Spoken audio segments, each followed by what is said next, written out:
Hello everybody, welcome to another wonderful Frog Pop Star Guide video. I know it's been a little while since I uploaded, but we're here today. Okay, so be thankful for that. Okay. And as promised, we're gonna be talking about some caster builds. These are designed for the random skill realm, the wildcard realm, or whatever they call it. Of course, you can play these on free pick, but on free pick, you're gonna want to, pick more abilities, and you can run other builds. But these are just designed to be pretty easy to roll. Just requiring 1 or 2 skill cards or no skill cards. So we're gonna talk about that. Just a little disclaimer: these are PvE centric. You can play a lot of these builds in PvP as well. But if you want to play a caster in PvP right now, you've got to have so much CC. You need your Psychic Screams and your Frost Novas and your Hammer of Justice and Dragon's Breath. You need just so much CC to do well as a caster in PvP right now. But if you do have that CC, casters are the best PvP builds. So that's something to think about, I guess. But these are made with PvE in mind. So yeah, if you get your caster to 70 and you don't have at least 5 CCs, just re-roll. If not, you're gonna struggle in PvP with these builds. But anyway, so now on with the video. Another thing. All these caster builds benefit from things like Icy Veins and Arcane Power, Flame Tongue Weapon. You can get Drained Soul, which allows you to roll the Spell Stones, which those are quite good for pretty much every build. You can't use those with Flame Tongue Weapon, so it's either or, but still, quite good. So I'm not going to really mention those, but if you are not sure what skill cards to use, you can always pick up spells like those. They're very good.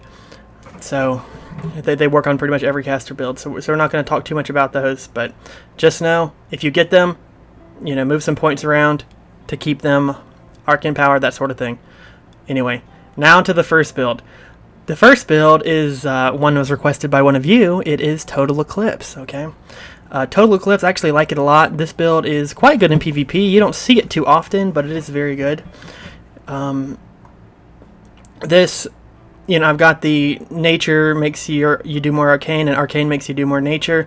There are some builds, epic REs that work with Eclipse. One of them, like the Eclipse defense one or whatever it's called. When someone attacks you during Eclipse, you hit them back with something, but that's for PvP.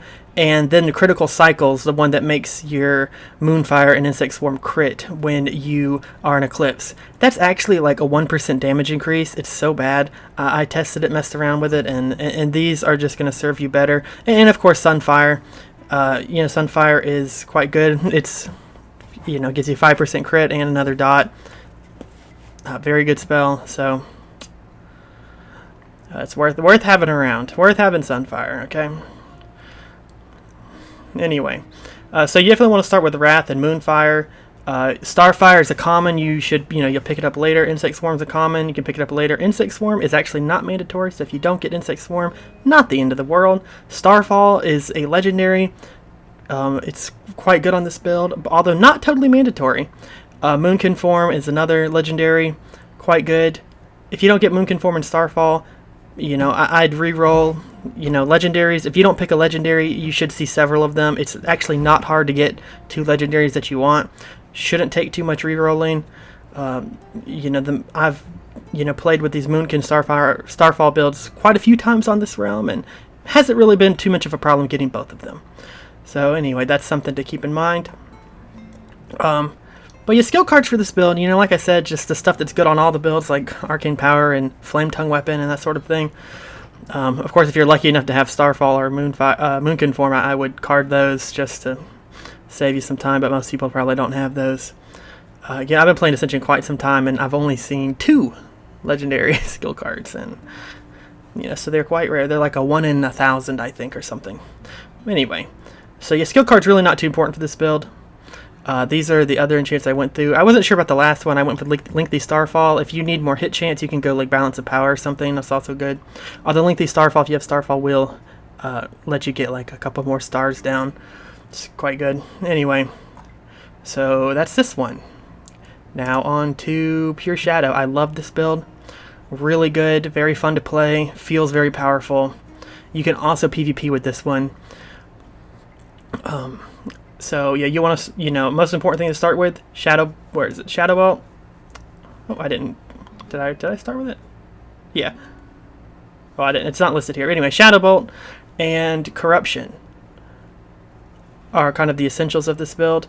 You want to pick up Shadow Burn later on, and you need Shadow Fury. I'd recommend carding Shadow Fury. Very important. It's essential to making this build good. The other spell you need for this is Mind Blast, which you will just pick up.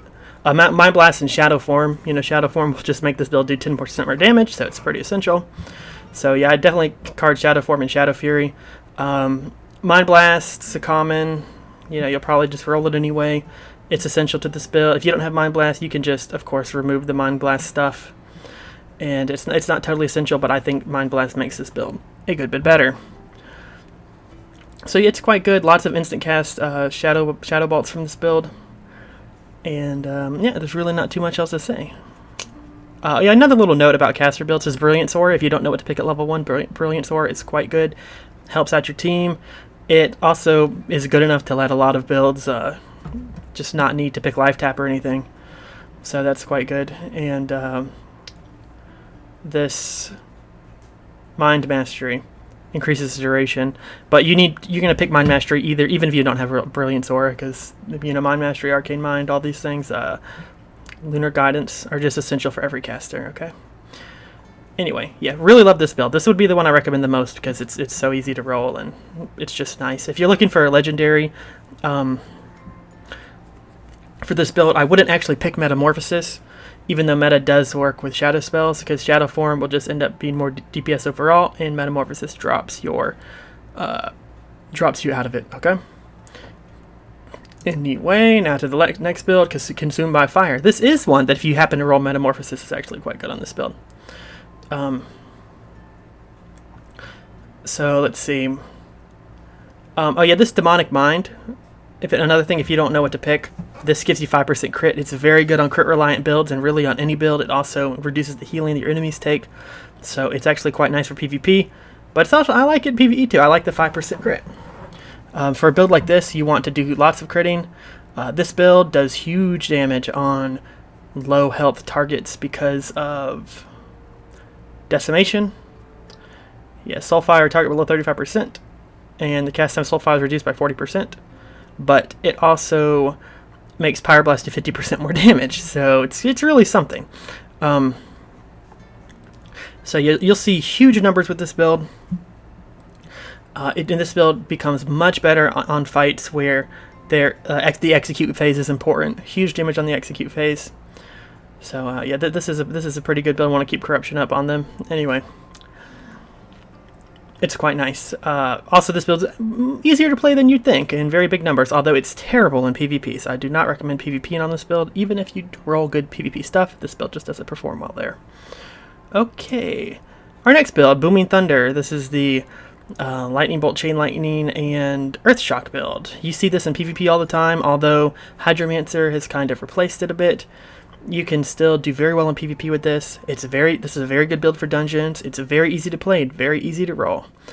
I do have Moonconform, which is a legendary, just so you can get Master Shapeshifter and stuff. Moonconform is quite nice for this build. Not essential though, okay? And Earth and Moon, even though it doesn't directly work with the spells, it does increase your nature damage by 6%, so it's really the best bang for your buck with these talents. Thunderstorm, very good on this build. I would definitely choose this over Moonconform if I could only get one.